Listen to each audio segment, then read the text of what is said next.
penentu kelahiran Pancasila. Satu, apakah Pancasila lahir tatkala Mr. Yamin mengatakan 5 dasar pada tanggal 29 Mei tahun 45? Atau yang kedua, apakah hari kelahiran Pancasila yaitu hari pada saat Mr. Supomo melontarkan Pancadharma tanggal 31 Mei 1945? Tiga, apakah Pancasila lahirnya saat Mr. Soekarno memperkenalkan istilah Pancasila pada tanggal 1 Juni 1945? Atau apakah Pancasila itu lahir tatkala lahir Piagam Jakarta saudara tanggal 22 Juni 1945? Atau yang terakhir, apakah kelahiran Pancasila saudara bersamaan dengan lahirnya Undang-Undang Dasar 18 Agustus 1945? Yang mana yang menjadi hari lahir Pancasila?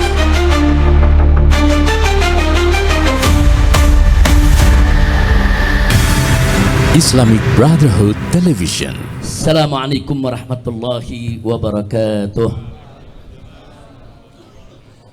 Bismillah walhamdulillah wala hawla wala quwata illa billah. Ashhadu an la ilaha illallah wahdahu la syarika lah wa ashhadu anna sayyidana Muhammadan abduhu wa rasuluh la nabiyya ba'dah.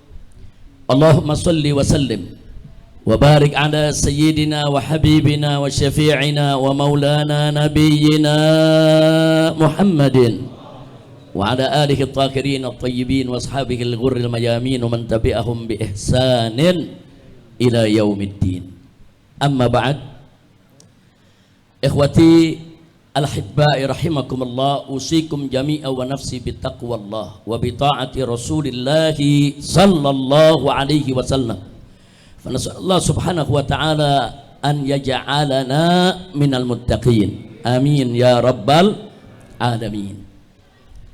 Alhamdulillah, sebagaimana tadi disampaikan oleh Habib Ali bin Abu Bakar Al-Attas selaku moderator daripada seminar ini, pembawa acara seminar. Saudara, sebentar lagi akan kita mulai seminar tentang kelahiran Pancasila sebagai bagian daripada wawasan Pancasila. Namun demikian, sebelum acara ini kita buka, saya perlu terlebih dahulu pertama menyampaikan terima kasih kepada semua yang hadir di sini. Pada hari ini pengajian kita ini bukan hanya majelis taklim bulanan, tapi sekaligus merupakan acara aqiqah, yaitu saya punya putra, anak saya yang ke-8. Kali ini Allah berikan seorang putra yang kami beri nama Abdullah. Jadi nama yang kami berikan adalah Abdullah. Nah, kemudian yang perlu kita sampaikan, hari ini acara akikahnya, cukur rambutnya, pemberian namanya, dan kemarin hari Selasa dilahirkan, hari Kamis alhamdulillah sudah kami khitankan. Jadi saya punya putra Abdullah sudah dihitankan sejak hari Kamis yang lalu. Nah, jadi alhamdulillah semua kita berusaha untuk menjalankan sesuai daripada ajaran Nabi kita Muhammad sallallahu alaihi wasallam. Nah, tolong didoakan agar anak ini panjang umur dalam taat dan ibadah, dalam sehat wal afiat, menjadi anak yang soleh. Nah, begitu juga pada kesempatan ini kita akikah. Saya punya cucu, yaitu Syarifah Sidah binti Husain As-Segaf, yang tadi dibawa langsung digendong oleh kakeknya. Nah, ayahnya baru kemarin di wisuda di Universitas Al-Ahqaf 2 hari lalu. 2 hari yang lalu alhamdulillah sudah lulus di wisuda di Ahqaf, dan insya Allah setelah haji nanti baru pulang. Makanya tadi yang menggendong kakeknya, karena abahnya masih ada di Yaman. Nah, ini juga doakan agar menjadi anak yang solehah, panjang umur dalam taat dan ibadah, dalam sehat wal afiat, dan semoga ayahnya juga pulang dengan selamat.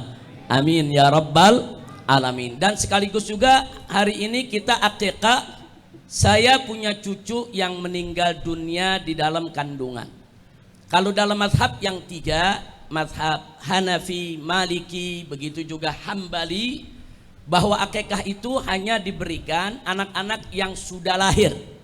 Kalau sudah lahir dari kandungan ibunya, baru ada akikahnya, dengan alasan karena sudah terikat dengan hukum-hukum dunia.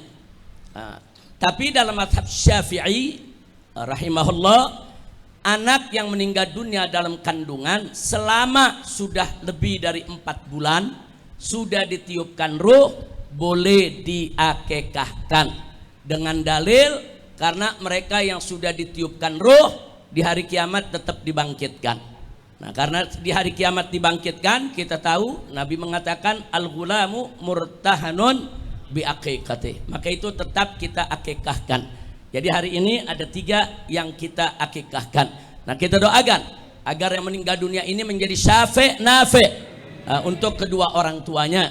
Amin ya rabbal alamin. Nah, itu pengumuman pertama yang ingin saya sampaikan, saudara. Terus yang kedua, saya bersyukur hari ini alhamdulillah acara ini dihadiri oleh baik saya punya keluarga, begitu juga para besan, juga para narasumber kita. Nah, di sini terima kasih ada Habib Luqman Al-Idrus, saya punya mertua, ada Habib Husain Al-Attas, saya punya besan, abah daripada Habib Muhammad bin Husain Al-Attas. Kemudian di sini juga ada Habib Taufik Al-Idrus, abah daripada Habib Irfan Al-Idrus. Di sini ada Habib Muhdar, alhamdulillah Habib Muhdar Al-Attas, ayahanda daripada Habib Hanif Al-Attas. Ini saya punya besan semua di sini hadir. Begitu juga ada Habib Anis As-Segaf yang tadi menggendong cucunya pada saat mahal qiyam. Nah, di sini juga hadir saya punya kakak, yaitu Habib Taufik bin Syahab. Nah, ini kakak saya ada kakak saya seibu, Habib Tahir Al-Hamid. Nah, ini semua hari ini kumpul, saya senang, saya bahagia. Begitu juga saudara-saudara dari istri saya di bawah sini duduk. Ada Habib Fauzi yang jauh-jauh dari Palembang hadir, khusus untuk menghadiri acara akikah daripada keponakannya. Begitu juga ada Habib Yahya Al-Idrus. Nah, jadi saya tidak sebutkan lagi satu persatu semua, tapi semua kehadiran keluarga, kehadiran besan, kerabat ini memberi kebahagiaan tersendiri. Nah, begitu juga di sini ada Habib Muhsin bin Ahmad Al-Attas. Ini mantan daripada Ketua Umum FPI, dan beliau yang membawa tamu kita dari Suriah, yaitu Syekh Muhammad Yusuf Khursyid, yang tadi sudah menyampaikan sambutannya. Jazakumullahu khaira jasa. Kepada seluruh tamu tanpa kami bedakan, terima kasih banyak atas kehadirannya. Nah, baiklah, selanjutnya kita akan buka daripada acara seminar ini. Di samping kanan saya sudah ada Dr. Refli Harun. Beliau seorang ahli tata negara dan sangat paham tentang Pancasila apa dan bagaimana. Kemudian di sebelah kiri saya ini ada Dr. Ahmad Yani SH MH. Nah, beliau ini saudara juga kawan lama kita, dan saat ini kalau nggak salah jadi Ketua Umum Partai Masyumi. Ini Partai Masyumi ini punya sejarah. Partai Masyumi dulu punya sejarah. Mudah-mudahan Partai Masyuminya ke depan seperti Partai Masyumi yang pernah ada dalam sejarah Indonesia. Kemudian di sampingnya lagi ini tokoh yang sempat diterorisasi. Orang baik-baik dianggap teroris. Yaitu Bapak Haji Munarman, sarjana hukum yang juga merupakan wakil ketua umum atau sekjen di Persada 212. Wakil ketua umum Persada 212. Persada itu Persaudaraan Alumni 212. Nah, insya Allah kita berharap ada 2 pembicara lagi akan hadir, Dr. Abdul Khair Ramadan, Dr. Abdul Khair Ramadan dan Dr. Adian Husaini. Nah, kita harapkan insya Allah keduanya bisa hadir dan ikut mengisi daripada seminar ini. Baiklah, mari kita buka acara seminar kita ini dengan suratul Fatihah, agar acara ini diberkahi oleh Allah Subhanahu wa taala dan bisa membuka wawasan kita semua, sekaligus juga bisa menumbuhkan rasa cinta kita kepada bangsa dan negara Indonesia ini. Ala hadhihi niyya wa likulli niyatin salihah. Wa ila hadratin Nabiyil Mustafa sallallahu alaihi wa alihi wa sahbihi wa sallam bisiril Fatihah. Alhamdulillahi rabbil alamin arrahmanir rahim siratal mustaqim siratal ladzina an'amta 'alaihim ghairil maghdubi 'alaihim waladdallin.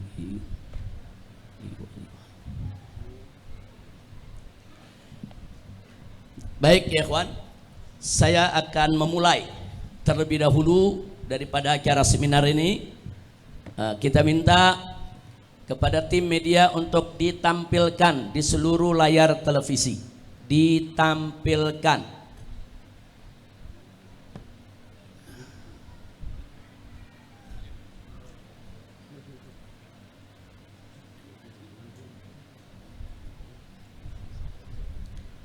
Bismillahirrahmanirrahim. Alhamdulillahi rabbil alamin, wassalatu wassalamu ala sayyidil mursalin wa ala alihi wa sahbihi ajma'in. Pada kesempatan ini saya akan memulai sedikit sebelum kita berbincang tentang hari kelahiran Pancasila.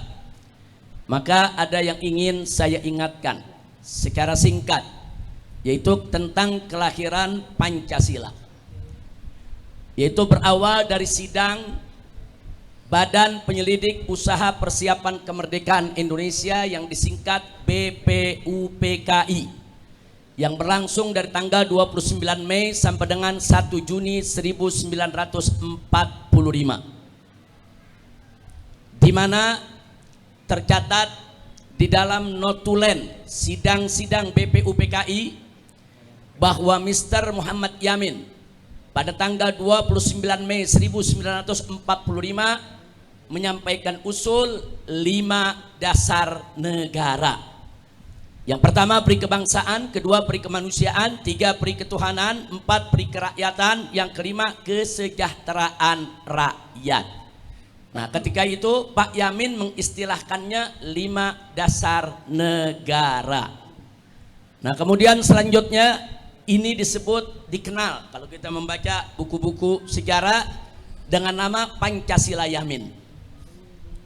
Kemudian pada tanggal 31 Mei 1945 Mr. Supomo, salah satu daripada anggota BPUPKI, juga menyampaikan pidatonya dan mengusulkan agar dasar negara Indonesia yaitu Pancadharma.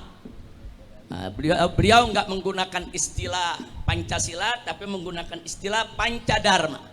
5 dasar negara, yaitu persatuan, kekeluargaan, keimbangan lahir dan batin, kemudian musyawarah, dan terakhir keadilan rakyat. Ini yang disebut Pancasila Supomo. Kemudian yang berikutnya, Mr. Soekarno menyampaikan pidatonya pada tanggal 1 Juni 1945.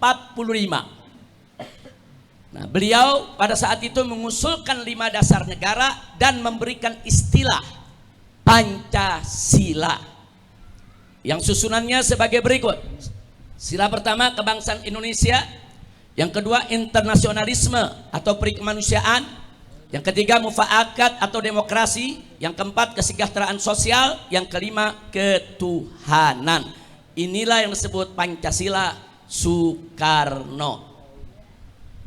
Nah, jadi di sini perlu kita berikan catatan bahwa ketiga rumusan Pancasila tersebut yang barusan sudah kita sebutkan merupakan wacana, merupakan usulan dari peserta sidang BPUPKI dan belum menjadi putusan resmi BPUPKI. Nah, ini sebagai catatan. Ya, ini sudah dilontarkan sebagai usulan, sebagai wacana dalam forum resmi sidang-sidang BPUPKI, tapi belum menjadi keputusan resmi BPUPKI.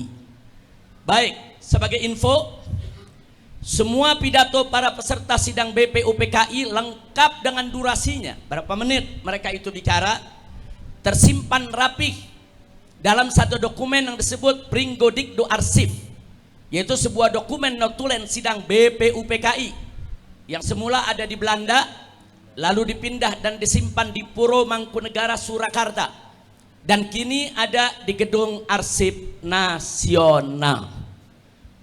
Nah, jadi seharusnya di Pringgodikdo Arsip ini seluruh pidato dari kelompok manapun, dari pihak manapun seharusnya tercatat, tersimpan, karena ini merupakan catatan notulen sidang. Tapi muncul pertanyaan, apakah usulan rumusan dasar negara Indonesia dari para tokoh Islam non sekuler juga tercatat dalam Pringgodikdo Arsip? Saya belum bisa jawab sampai saat ini. Kenapa? Karena selama ini saudara muncul lagi pertanyaan, kenapa tidak pernah diceritakan dalam buku-buku sejarah? Karena dalam buku-buku sejarah yang selalu ditampilkan yang 3 tadi itu. Nah, yang pendapat Pak Yamin, Pak Supomo, Pak Karno, itu yang ditampilkan. Lalu bagaimana pidato-pidatonya para kiai, para ulama, para tokoh-tokoh Islam? Sampai saat ini saya belum pernah mendapatkan datanya. Infonya ada di Pringgodikdo Arsip, ada di gedung Saudara Arsip Nasional.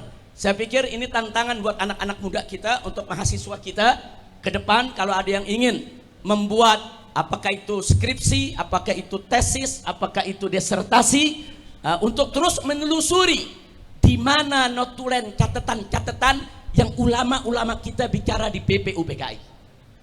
Nah, ini satu masukan. Silakan untuk diselidiki, dan ini akan menjadi satu penemuan besar. Karena dalam buku-buku sejarah tidak ditampilkan. Kita nggak tahu apakah memang sengaja tidak ditampilkan tapi arsipnya masih ada, atau memang di arsipnya sudah dihilangkan, atau memang sudah musnah. Wallahu a'lam. Kita tidak berani untuk menuduh, tapi ini satu pertanyaan besar yang harus kita jawab, karena ini menyangkut sejarah bangsa Indonesia. Apalagi sekarang informasinya ada penulisan baru nih, pengulangannya, ada rancangan, yaitu penulisan ulang sejarah bangsa Indonesia. Saya berharap dalam penulisan ulang sejarah ini perlu ditemukan dan ini perlu dipaparkan. Ahlan wa sahlan. Silakan Dr. Adian Husaini, langsung maju ke depan, duduk di samping Dr. Refli. Silakan. Silakan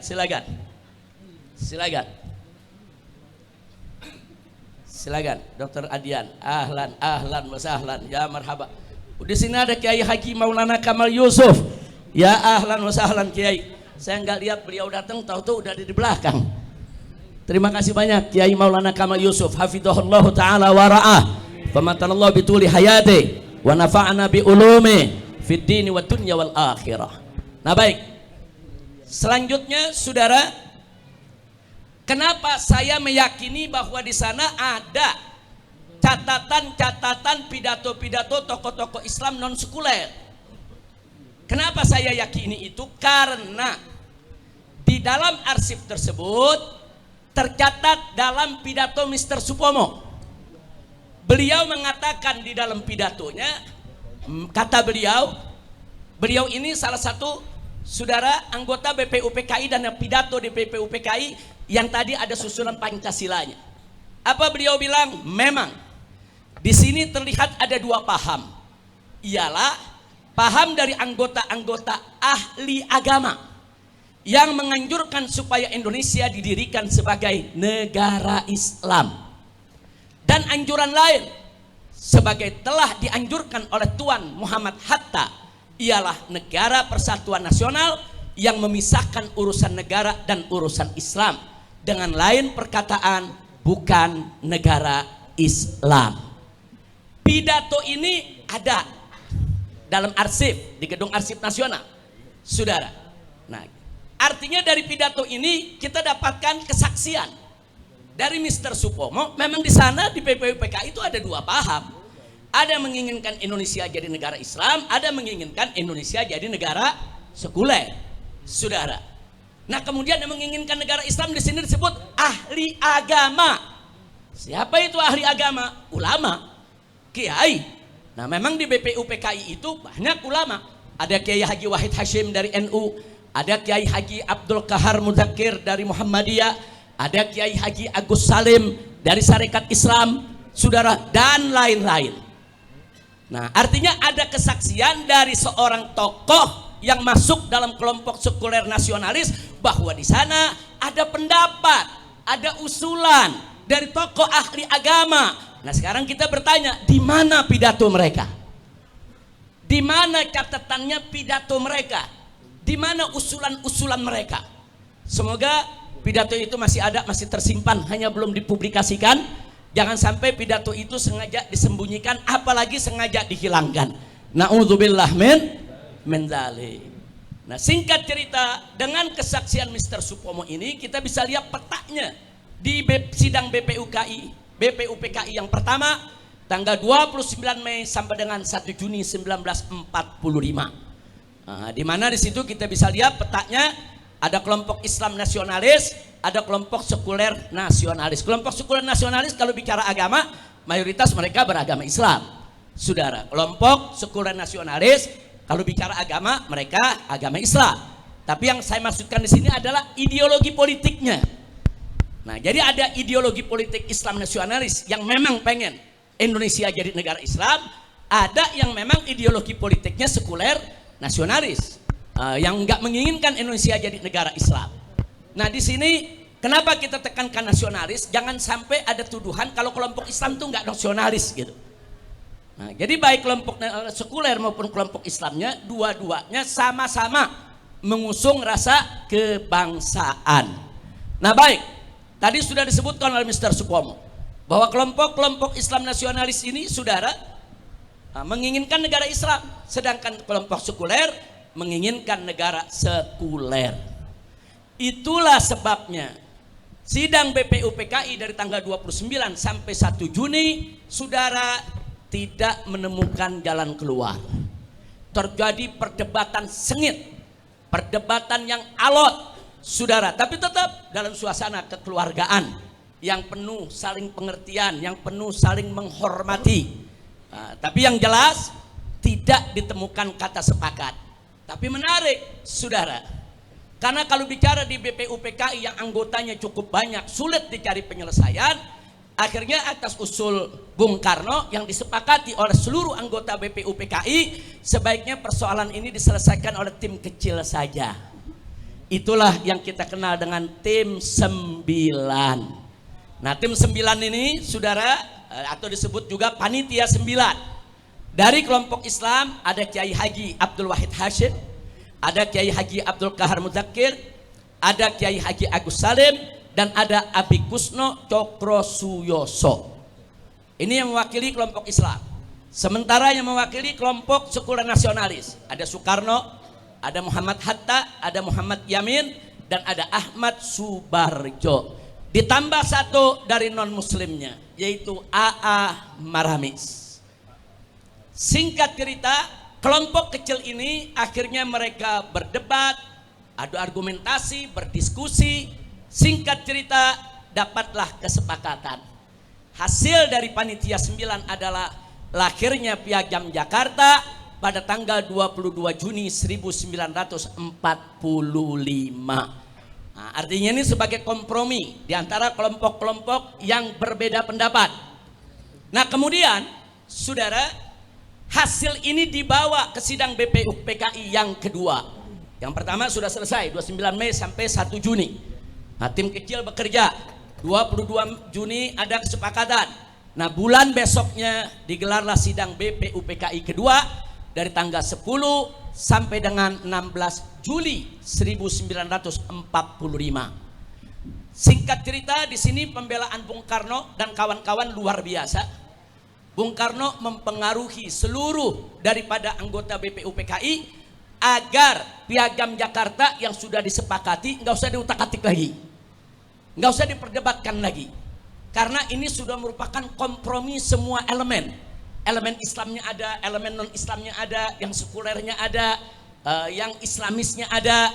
Nah, dan berhasil upaya Bung Karno. Akhirnya seluruh anggota BPUPKI sepakat, saudara, bahwa Piagam Jakarta 22 Juni 1945 menjadi dasar negara Indonesia manakala Indonesia ke depan merdeka. Karena BPUPKI ini memang satu badan yang dibuat untuk persiapan kemerdekaan. Jadi mereka berunding, kalau besok kita merdeka nih, entah tanggal berapa ke depan, dasar negara kita apa? Nah, jadi ini pendiri bangsa kita luar biasa. Kita belum merdeka, mereka udah siapkan dulu dasar negaranya apa yang mereka sepakati. Jadi jangan nanti udah merdeka baru ribut. Nah, ini kita hargai para founding father kita, baik dari kelompok Islamnya, kelompok sekulernya, semua menghasilkan satu konsensus yang luar biasa, yaitu Pancasila Piagam Jakarta, yang di dalam isinya ada urutan Pancasila sebagai berikut. 1. Ketuhanan dengan kewajiban menjalankan syariat Islam bagi pemeluk-pemeluknya. 2. Kemanusiaan yang adil dan beradab. 3. Persatuan Indonesia. 4. Kerakyatan yang dipimpin oleh hikmat kebijaksanaan dalam permusyawaratan perwakilan. 5. Keadilan sosial bagi seluruh rakyat Indonesia. Inilah rumusan Pancasila yang merupakan konsensus nasional, yang merupakan kesepakatan para founding father negara Indonesia, dan catat baik-baik, menjadi putusan resmi BPUPKI. Tadi ada 3 macam Pancasila, usulan, wacana. Nah, lalu yang disepakati yang mana? Yang disepakati ini susunannya. Inilah disebut Pancasila Piagam Jakarta 22 Juni 1945. Dan inilah dasar negara Indonesia saat proklamasi 17 Agustus 1945. Jadi waktu kita merdeka 17 Agustus 1945, dasar negara kita tertuang di dalam Piagam Jakarta. Nah, kemudian berdasarkan cerita dari Bung Hatta, ada yang keberatan. Pak Hatta bercerita, beliau didatangi oleh Opsir Koigun Jepang, Laksamana Maeda. Didatangi, Laksamana Maeda ini menyampaikan orang-orang di Indonesia Timur itu keberatan dengan ada kata-kata dengan kewajiban menjalankan syariat Islam bagi pemeluk-pemeluknya. Disampaikan dan diminta agar itu diubah. Saudara, artinya apa? Kalau Jepang minta itu diubah, ternyata memang sampai tanggal 17 Agustus bunyinya masih begini, belum diubah. Inilah dasar negara kita ketika kita merdeka. Nah, karena ada tekanan dari Jepang, akhirnya mari kita lihat, digelarlah sidang PPKI, Panitia Persiapan Kemerdekaan Indonesia. Kalau tadi namanya BPUPKI, ada 2 masa persidangan, sudah selesai. Dibentuk yang baru PPKI. Saudara, nah ternyata tidak semua anggota tim 9 masuk ke PPKI. Tidak semua anggota tim 9, panitia 9 yang menghasilkan Piagam Jakarta masuk menjadi anggota PPKI. Nah, kemudian apa yang terjadi, saudara? Sila pertama Pancasila dalam Piagam Jakarta yang berbunyi ketuhanan dengan kewajiban menjalankan syariat Islam bagi pemeluk-pemeluknya diubah menjadi sila pertama Pancasila dalam Undang-Undang Dasar 18 Agustus 1945, yaitu ketuhanan yang Maha Esa. Jadi dengan kewajiban menjalankan syariat Islam bagi pemeluk-pemeluknya dihapus. Itulah kalau kita suka dengar diskusi-diskusi, ada 7 kata yang dihapus, ada 7 kata yang dihapus. Maksudnya 7 kata ini, dengan kewajiban menjalankan syariat Islam bagi pemeluk-pemeluknya dianggap 1 kata, ya ikhwan. Nah, baik, berkaitan dengan ini, memang ini ironis. Piagam Jakarta yang merupakan konsensus nasional dihasilkan lewat perdebatan alot dan sengit serta panjang melalui sidang-sidang BPUPKI dalam koridor musyawarah yang penuh rasa kekeluargaan dan saling pengertian serta lintas sektoral tanpa campur tangan asing, melibatkan berbagai komponen bangsa secara representatif. Akhirnya diubah melalui sidang PPKI yang singkat dan terburu-buru. Kita katakan singkat dan terburu-buru, ada yang menginformasikan sekitar antara 2 sampai 3 jam. Enggak sampai 1 hari, apalagi sampai berhari-hari seperti BPUPKI, hanya dalam beberapa jam saja. Kemudian apalagi, saudara, serta tidak representatif. Kenapa kita katakan tidak representatif? 3 kiai saja, trio kiai yang mati-matian memperjuangkan Piagam Jakarta, saudara, enggak hadir dalam sidang PPKI. Yang 2 memang tidak dijadikan anggota, yang 1 lagi sedang dalam perjalanan ke Jawa Timur. Jadi nggak bisa untuk menghadiri. Yang sedang dalam perjalanan ke Jawa Timur Kiai Haji Abdul Wahid Hashim. Nah, sementara Kiai Haji Agus Salim dan Kiai Haji Abdul Kahar Muzakir enggak menghadiri saudara, padahal ada di Jakarta. Nah, artinya seolah-olah ini kayak dirancang nih, mau ada perubahan. Nah, jadi kalau kiai-kiai terlalu pinter jangan dihadirin dulu lah. Nah, nanti berdebatnya repot kalau kiainya terlalu pinter ya kawan. Ini yang terjadi, fakta. Nah, makanya kita katakan tidak representatif karena tanpa dihadiri oleh tokoh Islam dari tim 9 yang merumuskan Piagam Jakarta. Juga ada aroma intervensi penjajah Jepang sesuai cerita dan pengakuan Bung Hatta sendiri, saudara. Nah, tentu ini ada implikasinya, bukan tidak. Nah, implikasinya kita lihat bagaimana reaksi tokoh Islam terhadap perubahan Piagam Jakarta. Pertama, Ketua Umum Masyumi, bukan Ahmad Yani ya. Baru sekarang kan? Iya, ini Ketua Masyumi dulu ini. Bapak Prawoto Mangkusaswito. Nah, beliau mengatakan bahwa peristiwa perubahan Piagam Jakarta tersebut telah melahirkan historis sifrak, pertanyaan sejarah. Jadi itu jadi tanda tanya, kenapa bisa digelar sidang yang begitu singkat? Ini kan urusan besar, ini urusan dasar negara. Kenapa harus terburu-buru? Ini menjadi pertanyaan sejarah yang sampai hari ini memang nggak terjawab. Makanya tadi saya katakan, kenapa sampai hari ini nggak terjawab? Karena ada dokumen-dokumen yang belum dipublikasikan. Bagaimana mau jawabnya, saudara? Nah, kemudian Kiai Haji Muhammad Isa Ansori dalam sidang konstituante tahun 1957 sebelum konstituante dibubarkan tahun 59, beliau mengatakan kejadian yang mencolok mata itu dirasakan oleh umat Islam sebagai suatu permainan sulap yang masih diliputi oleh kabut rahasia sebagai permainan politik pat-pat gulipat terhadap golongannya. Akan tetapi mereka diam, tidak mengadakan tantangan dan perlawanan. Kenapa? Karena jiwa toleransi mereka. Nah, kenapa umat Islam begitu toleransinya? Saudara, kok nggak mau ribut? Kita baru merdeka 1 hari. Kalau kemudian kita ribut, bagaimana kita bisa mempertahankan kemerdekaan?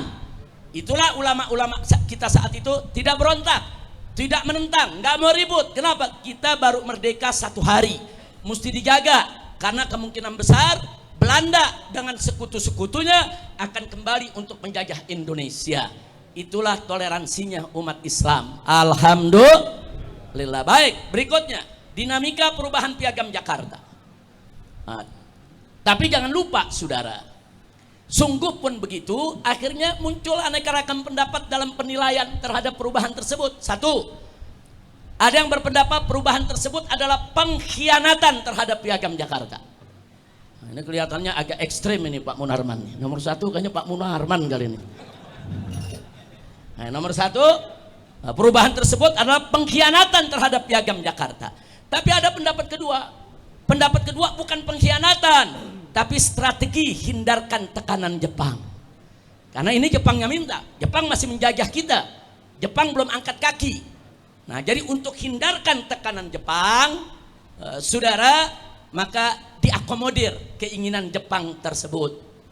Nah, tapi ada pendapat ketiga, terlepas dari mana yang benar nomor 1 atau 2, tapi ada hikmah ilahiyah yang ketiga, yaitu dari sila syariat berubah jadi sila tauhid dengan kewajiban menjalankan syariat Islam. Ini sila syariat dihapus, diganti jadi ketuhanan yang Maha Esa. Tauhid bukan itu? Tauhid. Jadi umat Islam mau dikadarin nggak bisa. Wayam kuruna wayam kurullah wallahu khairul makir. Umat Islam mau dibohongin nggak bisa. Allah tolong, hilang syariat, datang tauhid, lebih kenceng lagi tauhid. Nah, kira-kira jelas tidak? Baik. Nah, kemudian berikutnya dari sila syariat jadi sila tauhid, saudara. Karenanya Kiai Haji Muhammad Isa Ansori dalam catatan putranya, yaitu Haji Endang Saifuddin Ansori, pernah mengatakan bahwa satu-satunya alternatif bagi penyokong Pancasila ialah merelakan Pancasila dalam asuhan dan rawatan Islam. Nggak bisa, saudara. Pancasila dirawat oleh pihak lain nggak bisa, karena Pancasila itu lahir dari rahim Islam, harus dirawat dengan cara Islam. Yang berikutnya juga beliau mengatakan bahwa Pancasila mesti hidup dengan teman-temannya sila yang lain, 1001 sila yang tersebar dalam lembaran dan ajaran Islam. Nah, jadi ini kita bicara Pancasila dalam Islam, bukan Pancasila lagi, ada 1001 sila. Saudara, ada 5 sila dari ajaran Islam diambil sebagai dasar negara. Alhamdulillah, kita bersyukur.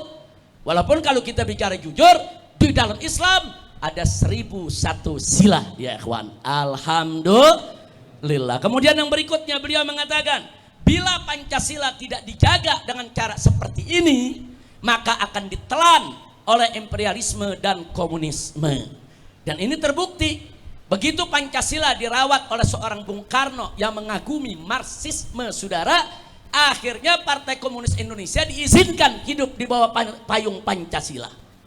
Nah, padahal kalau kita bicara Pancasila, nggak boleh PKI ada di bawahnya, saudara. Nah, kenapa bisa terjadi? Karena Pancasila tidak dirawat dengan rawatan Islam. Baik, Profesor Hazairin, sarjana hukum, dalam buku Piagam Jakarta, Demokrasi Pancasila, beliau mengatakan, dari manakah datangnya sebutan ketuhanan yang Maha Esa itu? Dari pihak Nasrani kah? Dari pihak Hindu kah? Atau dari pihak Timur Asing kah? Yang ikut bermusyawarah dalam panitia yang bertugas menyusun Undang-Undang Dasar 45 itu? Tidak mungkin, kata beliau. Istilah ketuhanan yang Maha Esa itu hanya sanggup diciptakan oleh otak, kebijaksanaan, dan iman orang Indonesia Islam. Alhamdulillah. Nah baiklah, saudara, setelah panjang lebar kita sampaikan tadi, yang menjadi catatan kita bahwa dasar negara Republik Indonesia yang tertera dalam Undang-Undang Dasar 1945, baik dalam pembukaan alinea keempat maupun pasal 29 ayat 1, bahwa negara berdasar atas ketuhanan yang Maha Esa. Ini dasar negara kita. Ini dasar negara kita. Kemudian yang dimaksud dengan ketuhanan yang Maha Esa adalah Allah Subhanahu wa taala. Dari mana kita bisa mengklaim yang dimaksud adalah Allah Subhanahu wa taala? Karena dalam pembukaan Undang-Undang Dasar alinea ketiga berbunyi, atas berkat rahmat Allah yang Maha Kuasa. Rahmat Allah yang Maha Kuasa. Itu siapa itu ya kawan? Allah. Siapa itu? Siapa itu? Allah Subhanahu wa taala yang disebut dalam pembukaan tersebut alinea 3. Begitu masuk alinea 4 bicara dasar negara ketuhanan yang Maha Esa, maka yang dimaksud ketuhanan yang Maha Esa tidak lain dan tidak bukan adalah Allah yang Maha Kuasa.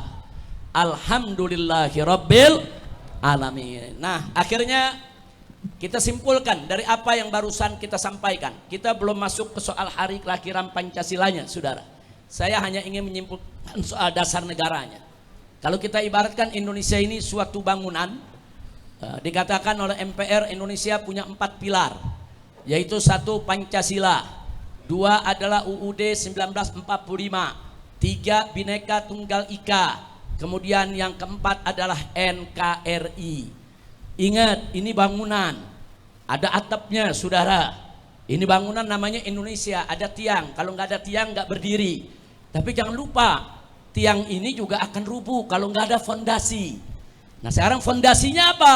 Itu tadi, fondasinya adalah ketuhanan yang Maha Esa. Maka itu dari dulu saya selalu berteriak, Indonesia adalah negara tauhid. Jadi Indonesia adalah negara tauhid berdasarkan konstitusi, saudara. Nah ini yang kita ingin sampaikan soal dasar negara. Nah tapi sekarang kita mau bicara, lalu kapan sih Pancasila itu lahir? Nanti akan dibahas oleh para narasumber kita ya ikhwan. Yang jelas di sini saya mau ingatkan semua, Pancasila dalam sejarahnya telah mengalami gonta-ganti, perubahan demi perubahan. Yang pertama kita lihat Pancasila Piagam Jakarta yang kita sebut sebagai konsensus nasional, kesepakatan pendiri bangsa. Setelah itu ternyata muncul lahir Pancasila UUD 18 Agustus 1945, yang mana sila pertama dirubah dari sila syariat menjadi sila tauhid. Nah inilah sila Pancasila yang kita kenal saat ini ya ikhwan. 1 ketuhanan yang Maha Esa, 2 kemanusiaan adil dan beradab, 3 persatuan Indonesia, 4 kerakyatan yang dipimpin oleh hikmat kebijaksanaan dalam permusyawaratan perwakilan, 5 keadilan sosial bagi seluruh rakyat Indonesia. Ini adalah putusan sidang PPKI sebagai dasar negara Indonesia. Nah, tapi ternyata ini hanya berlaku dari tanggal 18 Agustus sampai 29 Oktober 49. Loh kenapa? Sebab saudara, lahir muncul Pancasila, Undang-Undang Dasar RIS tanggal 29 Oktober 1949. Nah, artinya apa?